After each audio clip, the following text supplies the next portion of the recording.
You're listening to Catholic Family Podcast, Episode 28. I'm Kevin Davis. Thanks again for joining the show. I'm joined yet again by my parents, Dan and Lisa, and we're going to talk again. This is part 2 of the show, talking about how kids should behave in church and how we get them to do so and how we get them to be well behaved in church. And before we get started, I would like to say, please like, subscribe, and comment on this if you have any questions, suggestions, or your own opinions. It helps to spread this. We're not making any money from it, but we do want to get out good media. That's the whole purpose of this podcast, is to get more good stuff out there on the internet, because the internet is totally jam-packed with a bunch of garbage. So please share, like, subscribe. We're really trying to do our best we can here, and that definitely helps in trying to share the little bit of content that we provide. So, Mom and Dad, I think today we want to talk about the nuts and bolts, and I guess to get right into that, we're going to talk about the age in our opinions. Again, I should say, part 2, I should say again, this is just our opinions. We're not experts. If anyone has any issues, talk to a priest. And we're not trying to poke at anyone. We're not trying to make anyone feel bad. This is just how we feel about it and how we think things should be, just our opinion. So please, let's start, I guess, Mom and Dad, with what's the right age for kids, in your opinion, to start going to church? Well, what we did was, by 4 years old, you got to go to church. It was not you had to go to church. You got to go to church at 4 years old. We actually lived, when you were children, the first four of you, we lived within 5 minutes of the church for a long time, and it was a beautiful, wonderful thing to be able to switch masses. So one parent went to the 8, one parent went to the 10, and whoever wasn't at mass stayed home with the babies. And that was actually ideal, because then both parents actually got to really pay attention to mass. And it was a wonderful thing. Now, that most of our lives we were not able to do that, but so I would actually step back just a minute from that and say that as a newborn, as you know, a baby, an infant, a year-old, there are sights, there are sounds, there are smells that I think you want to have kind of imprinted on them, and so it's good to just have them in that environment, just because I think that there's a certain amount of familiarity. Right. That they're not going to benefit from the mass. I mean, not in a spiritual sense, but I mean, I do think that there are certain just experiences, sensory experiences that they can develop, right. And it's a good thing to have them there, right. Starting very, very young. But they do not have to be there every Sunday. And take it from a mom who held babies for 30 or 20 years. Having a break from that and being able to switch masses is a beautiful thing, yeah. And you are not required as an infant, 2-year-old, or even a 3-year-old to be there. I mean, it is a good thing, like Dad said, it totally is. And but yeah, when you have an infant who's crying the whole time, you know, they're not experiencing mass at all, you know, and you don't want to create a Pavlovian response in your child that mass is a terrible, horrible thing, and you know they hate it. So, you know, and we have said many times, and I think we've already touched on this in another podcast, that, you know, you should take the child out in the vestibule. You take your child, if your child, the first noise they make, goes immediately out. And you will train your child, the youngest baby, you train them not to be noisy. Now we've got how old is Chloe? She's 4 months old. Mm. And she babbles and babbles and babbles, and she's adorable and very distracting to everybody around her, and her mother too, because, you know, her mom feels, you know, you feel like everybody's looking at you, and sometimes they are and shouldn't be, but you can't help it if you got a cute baby, right? So that's why, you know, we're very blessed to have a cry room, or, you know, if you've got a vestibule, you may spend a lot of your motherhood standing out in the vestibule so that you don't have a crying baby in church. But I have been assured by my pastor, and if you're not sure, ask your pastor, that you have fulfilled your Sunday obligation, even if you're outside in the vestibule with the baby, that you don't need to worry about that. You're not missing mass. You do the best you can to be, you know, mindful of the mass and of our Lord. But it's, if you are in the church with a crying baby, or even a constantly babbling baby, you're not really paying attention at all, and neither is anybody else around you.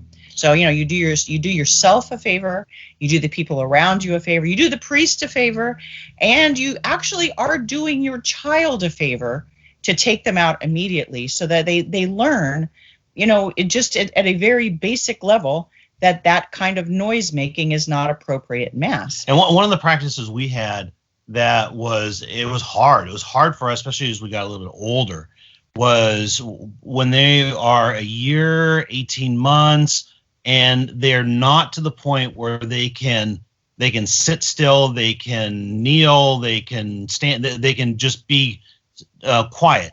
We held them the entire night. You just don't put them down. We just did not put that. No. So I think that was one of our practices, was we were particularly conservative about how mature they needed to be before they could actually sit. You could actually sit on your own in Mass. And I would say, well, that was considered a privilege to get to be out of mom and dad's arms in Mass.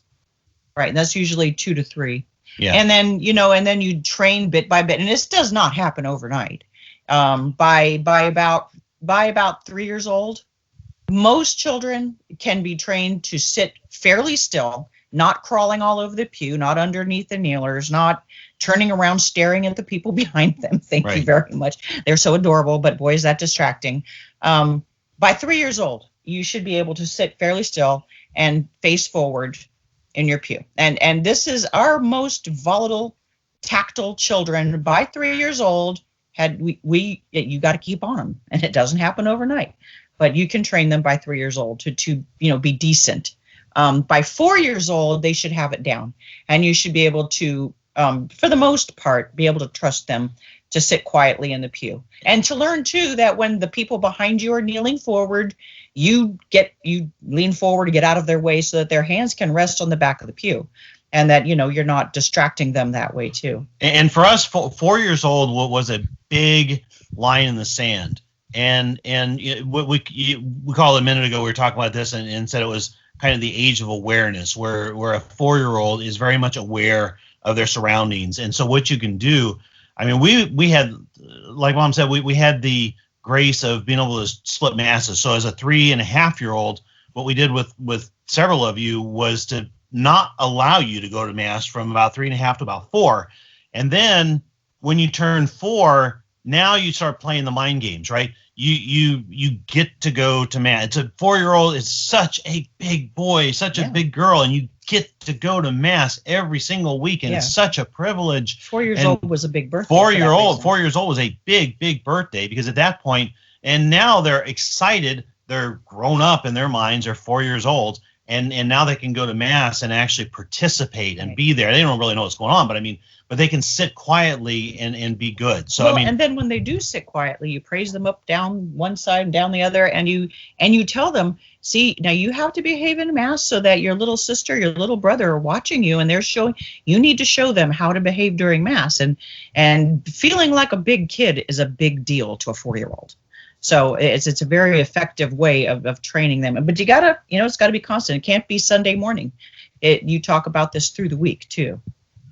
Well, I think there are two really, really big points that I want to talk about real quickly. Is that one is that these kids before the age of reason, I mean, certainly before the age of 4, they are, if they are baptized, they are in the state of grace. So they don't acquire more grace from being there, because they're not aware of it, that they're not participating in it. They're just there. They don't need it. They go straight to heaven if they die. So I think and I'm not a theologian. So please, if any priest is listening, tell me if I'm wrong. That's my interpretation of it. So you don't pile on graces just because the child is at church. So then the question becomes, do you want them to become used to it and to be, I guess not understand it, but to realize kind of what it is as you're kind of growing up as a child. Mm-hmm. Right. And that's your opportunity to train. I mean, that's what we used it for. For us, between about 3 and especially after 4, and between 4 and Holy Communion, those are really important training years. And that's not just for religiously, that's in everything. You learn so much between those ages, and so much of your your future brain activity starts at those ages. It's incredibly important time. Yeah, the ages of about 4 to about 11 or so, pre-puberty, they're wonderful years. The children basically they're in control of themselves to a certain degree. They're learning the world. They're easy to please. They're not moody. And there's so much that's so wonderful about those ages, but those are also the pivotal ages where you've got to get it right as a parent, and you've got to reinforce the good habits, because if you have not established all of these good habits and done things right in those magical ages from 4 to 11, you're not, I mean, you got a little bit of influence by the time they hit teenage years, but by that time the die is cast, and you have a very, very difficult time getting hard. Back. It can be done, but it's much, much harder. It's better to take care of all the problems before they happen, nip it all in the bud and train them. And it's, how do you train someone to love? And what you're doing is you want them to learn to love God. You want them to learn to love their faith, and how you handle it. It's so important to teach reverence and piety at these ages, and love truly. You say over and over again, when they're little, look at this beautiful day that God gave us. See how much he loves us. I mean, you say things like that so that they start to understand love. They learn love through you, or they learn not to love through you. So if you teach them to love God and to understand that he loves you, then that transfers into behavior and in mass and everywhere else too, that you do these things out of love for God. And if you have a good relationship with your child, they want to please you because they know how much you love them too. And sometimes all it takes anymore is just, you give them the look and you look a little disappointed, and it breaks their little hearts, and they want to please you. And they need to feel that look of disappointment from the tabernacle, that if they are behaving in mass, that it pleases our Lord so much. And you need to tell them this, and not just on Sunday morning. And that if they are misbehaving, that our Lord is looking down on them with disappointment. And nobody wants to disappoint someone who loves them so much, and then that's how you learn to teach them love. They're not going to get that without you teaching them. I mean, very, very rarely does that come without parents' involvement, and all, every day, not just Sunday morning. Right. And it also obviously affects them with discipline as well, right? And I know we talked about it in a previous podcast too, that you don't go out and you don't spank them and whip them because they're being bad, because that gives them a bad image of being in church. And this is a really important topic that we talked about again previously at some point, that we talked about. If you're at home even, and you try to sit in one spot for an hour and a half or 2 hours and not to move, and the kid's not going to move or make any noise, it's simply impossible. It never happens. I mean, we have Sophia, who's 15 months, and there's no chance. It just cannot happen. And so I think that's important to remember. That's like, this isn't unusual, but I think it's also important. And so obviously, but you also, if they misbehave, you got to take them out. But I think it's so important to touch on again, the importance of us as parishioners, that we have to care for the people around us. And I know Bishop Hivernus mentioned at several occasions, and he wasn't even talking about babies. He was talking about people coughing. And he was saying, if you have a serious cough and you're constantly coughing or sneezing or sniffing, leave the church. You are distracting other people, and you're taking away from the graces that they can get. And I'm not positive he said this, but I think you can be potentially causing an occasion of sin. You can cause someone else to have frustration or anger. So this is how important this is. I mean, this is not just a throwaway deal because you don't mind that the kids are screaming, and it's not a big deal to you if other kids are screaming, but maybe it is to somebody. And you have to always assume that somebody else in that chapel is getting frustrated or angry because of your baby. And that's a really big deal. Yeah, we had close to zero tolerance in terms of the babies making noise. So even if one was in a baby carrier, in a car seat and woke up and just started cooing, quiet cooing, I don't take them out. I mean, well, when it becomes a distraction. And so right. And then you just and no punishment. You're not upset. You just take them out and no big deal. Yeah. Yeah, I mean, it becomes automatic. I mean, but it's super hard. It's like today I had Sophia, and she was being super good and super cute, and she just kept saying, "Mama, mama, mama," but in a very nice, very cute way. But it's like, for me, it's like, okay, it's no problem. She's not causing any trouble. But I mean, maybe father, for goodness sake. That I haven't even mentioned the priest. I mean, I know, Dad, you've served plenty of times at the Mass, and when you're even just a server, as a server, I can't handle it. I can't handle other noises behind me. So I can't, and I think part of it is because the devil amplifies the noise towards you. I think that's just how it works. And I can't even imagine then what the priest is going through. I mean, imagine the temptations and the issues he's having with concentration because of some cooing baby. It's that important. Mm-hmm. Yeah. Absolutely. Well, one of the most important things you can teach your children just in general is courtesy and respect. And that is courtesy and respect you are teaching it to your youngest children, and the people around you will be very grateful. And not to mention, of course, the priest. I mean, you can't be too kind to other people around you, especially in Mass. But I figured we probably ought to go to some very, very basics here. Yeah, and talk about how do you, with the older children, the biggest problem with older children is getting up and leaving during Mass, and that can so easily becomes its own distraction. Right. And I think that there's some practical advice to stop that. And grown-ups too. It's so distracting to everybody around you if you're getting up, getting down, getting up, getting down. There are a lot of things that are just basic. I'm going to give you a basic outline of our rules. Okay, we get up early. We'd get to Mass in time for everybody to go to the bathroom. Yes. If you are over 7 or 8 years old and you don't know to do that yourself, well, Mom's going to make sure you do that yourself. And especially toddlers, unless you have somebody who's potty trainers, that's a little bit of a different thing.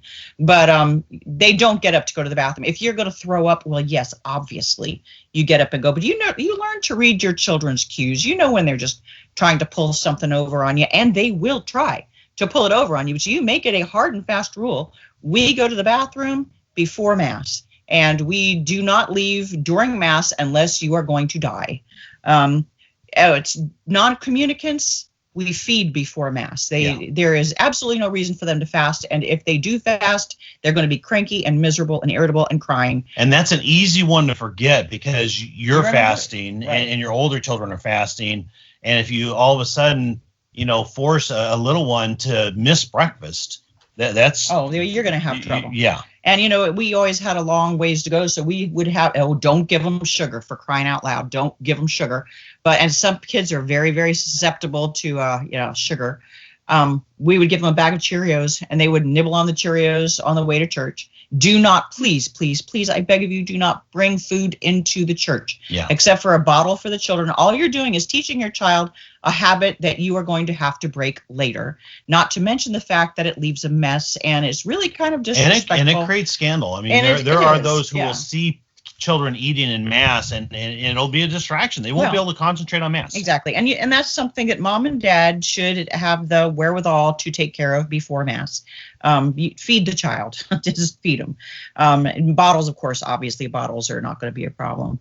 Be very careful about where you place your children. Now, this is an obvious thing. Most parents know that child A and child B should not be seated together, but sometimes in the general confusion of loading into the pew, you might need to make adjustments because there are certain children that should not sit next to other children. There are certain children that if they're placed behind a school buddy right in front of them, need to be moved to. And this is just something, basic parenting. You're just kind of watching for these things on a Sunday morning. It should be on your checklist.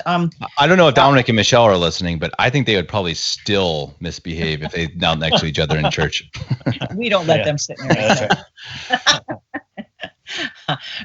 We've talked about this before in just general child rearing.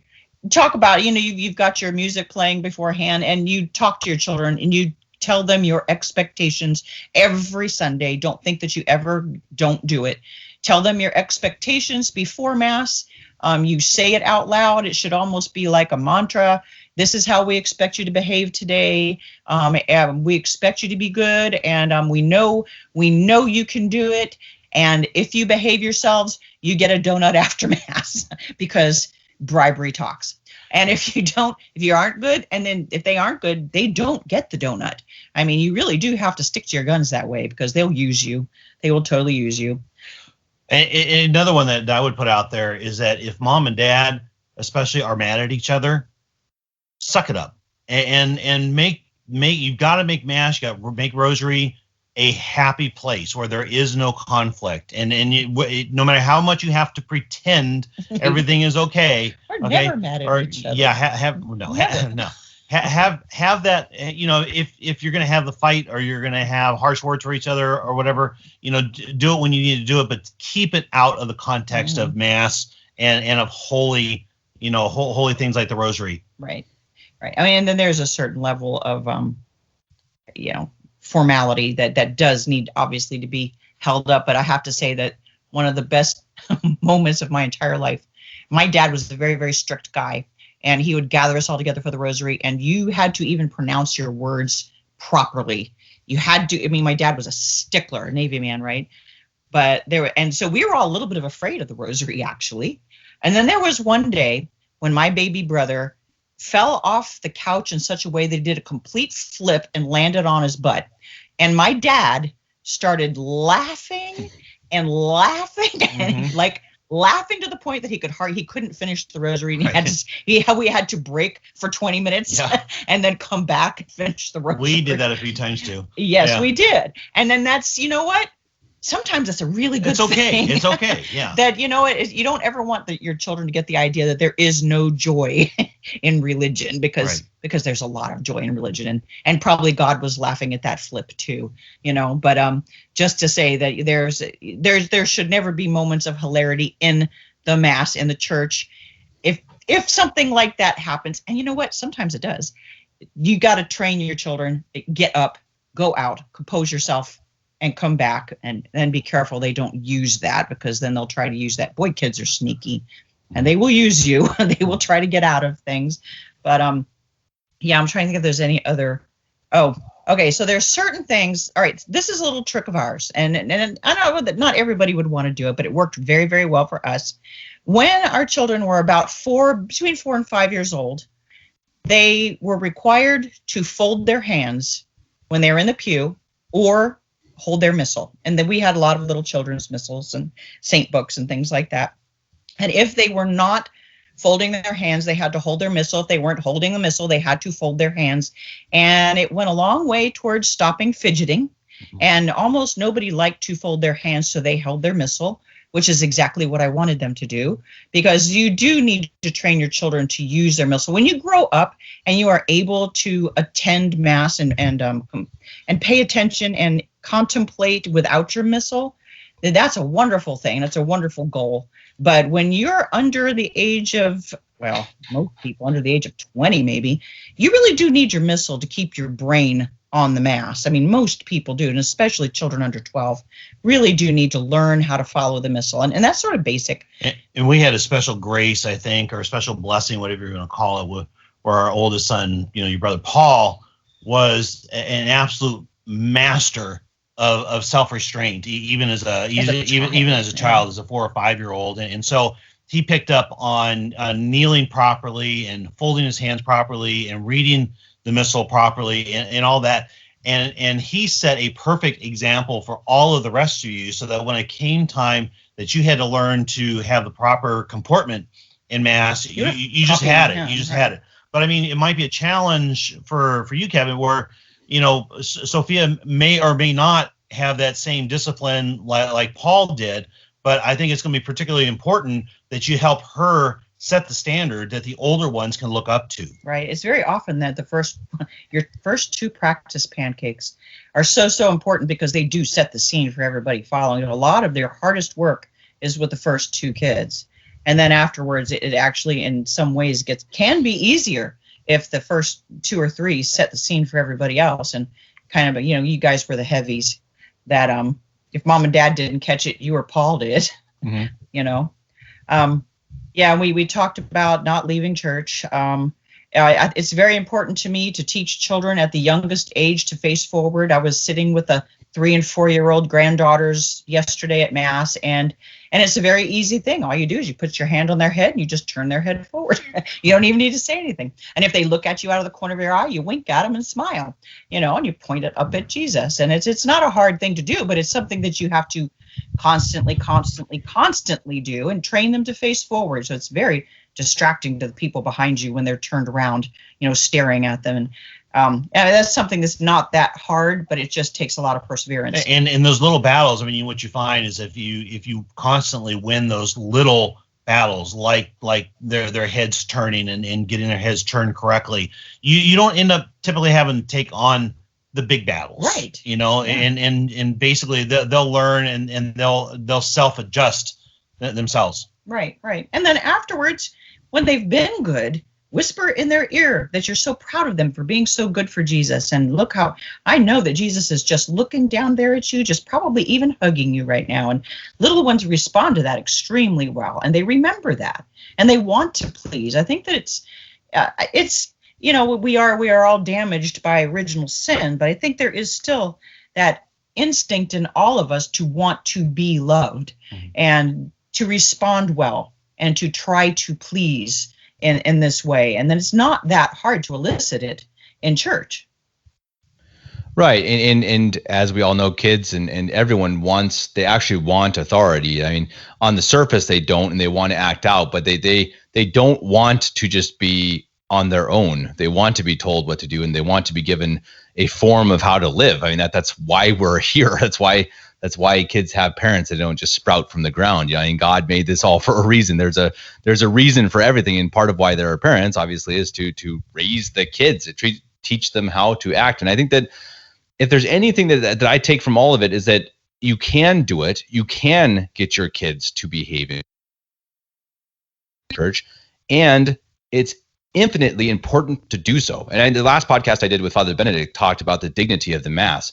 And I love the word, the dignity of the Mass. I mean, that it is a dignified event. And I think that's something that, the Novus Ordo has taken away, and that the modern world doesn't have dignity in anything. And that's the beauty of it. We have that beautiful dignity, and we have to play our part. And our part as parents is to make sure, literally, that we are part of the dignity of that and making sure there aren't crying kids in the church. All right, we are passing along the greatest gift that God has given us in the Mass from one generation to the next, and it's under such assault these days that I mean, it's particularly important that we do it. But there's no greater treasure and there's no greater responsibility that we can have. Mm-hmm. No, exactly. No, I think that's a good place to end. Do you guys have any last words or last advices for especially our young parents out there? Don't be discouraged. Right. The early years, it's just constant. I mean, but you will get through it. I promise. Right. I mean, you will get through it. And see, now we get to sit behind our grandchildren in Mass and watch Michelle do the exact same thing I used to do. Just tap the back of a head. It's like, yeah, hey, I don't even have to do it. I get to watch it being carried on. It's a beautiful thing, but it's worth it. It's very worth it to have gone through those first hard years of not putting down those toddlers until they were ready to be put down. And now look at you, you're doing the same thing, and you're training your own children, and it's a wonderful thing to pass along. Yep. And remember that our Lord himself, even talking about our salvation, said that the key to it is perseverance. And that's, I think, the key thing. If you have a bad day and things aren't going well, you've got to just persevere. You got to fight through it. You got to figure out what you're doing wrong. Mm-hmm. You got to do it better next time. And even if you're, trending down, you just keep at it. Right. Drop back 10 and punt, figure it out. Children need to know when you are displeased, but it's more important to teach them to love, to learn out of love. But then they also need to sometimes, they need to know when they're not acting properly too. However, never in the church building. Take them out, separate them from the church building to correct them. But yeah, I think we've already gone over that. Mm-hmm. Perfect. Well, I think it's a good place to end. And I think that, Mom, you have a really nice blog that you wrote a couple years ago that I'll share. That's really got a lot of the ideas from this show are in written form and much longer. I think it's very in depth, and I think a very nice and well regarded post on your blog, and I'll attach that to this show. If anyone has any comments or has any questions for my parents about how kids should act, obviously, again, if you have any direct questions, of course, ask your priest and ask a pastor. Again, we're not experts. This is just opinions and based on how they've raised their own kids. But if you want to ask them something, something personal, maybe something that you don't feel comfortable asking a priest, go ahead and send it to me at my email, kevin89davis@gmail.com. I will forward it on to them. I'm absolutely certain they would be happy to answer any of your questions that you might have regarding how to, have your kids behave well in church. Mom and Dad, thank you very much for coming on. And I'm sure, again, we'll have some other conversation come up again. And until then, God bless. God bless. Thanks, Kevin. You've been listening to the Catholic Family Podcast. If you enjoyed this show, please share it with your friends and family. You can support the production on Patreon and PayPal, and you can reach Kevin at kevin89davis@gmail.com. Ad Maiorem Dei Gloriam, all for the greater glory of God.